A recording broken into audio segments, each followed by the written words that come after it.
Life's most important question: what must I do to be saved?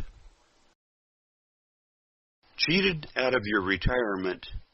Have you ever heard about a person who worked for a corporation during their entire career and then just before their scheduled time to retire got cheated out of their pension?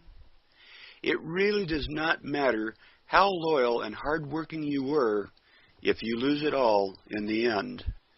But we have a problem that is much bigger than just being cheated out of retirement. We were born into a war zone. A horrific thought that most people do not want to think about is how terrible this world really is. During the last century, in 2 world wars, over 50 million people were brutally murdered. Since man's rebellion in the Garden of Eden, every person who has been born into this world has been born into a war zone. In that war zone, there are no innocent bystanders. Every person is forced to take sides.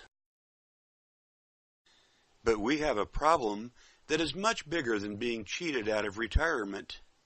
Since man's rebellion in the Garden of Eden, every person who has been born into this world has been born into a war zone. In that war zone, there are no innocent bystanders. Every person is forced to take sides. The fact is, you have already taken sides. You are not innocent. We have all given in to the lies of the evil one and have disobeyed the eternal God who created us. Many will proudly respond by saying, "I am a good person." But in reality, pride is our biggest sin. All of us have broken God's laws.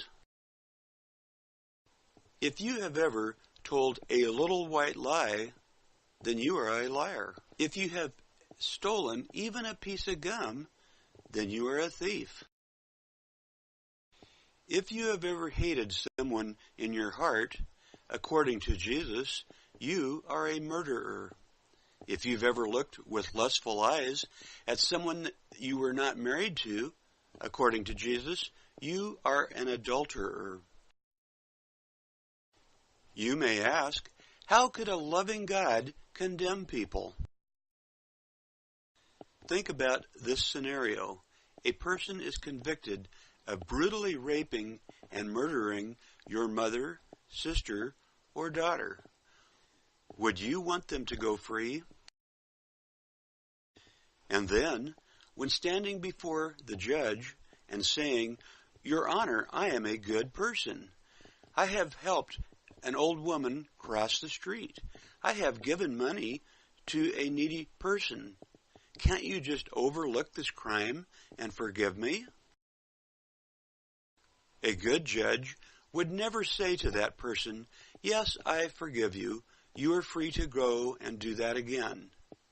A good judge would say, "You are guilty and must pay for your crime." God is a good judge. And, as a good judge, God cannot let people get away with their crimes or sins that they have committed against Him. There will be an eternal judgment. God will judge every one of us for every evil thought, word, or action that we have committed. Nobody will escape just by wanting to believe that they are a good person. But there is a way out of this hellish world that we live in. That is why the question, "What must I do to be saved?" really is life's most important question. There are many things said and taught about the gospel that are not true. If you spend your entire life as a religious person who has been loyal to the wrong thing, you will have a rude awakening at the judgment. But If you examine the Scriptures, you will see that the gospel is clear and simple.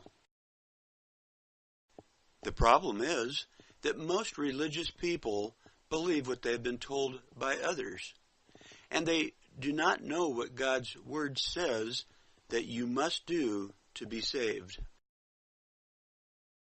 In this study, we will examine what God's Word actually says that you must do to be saved.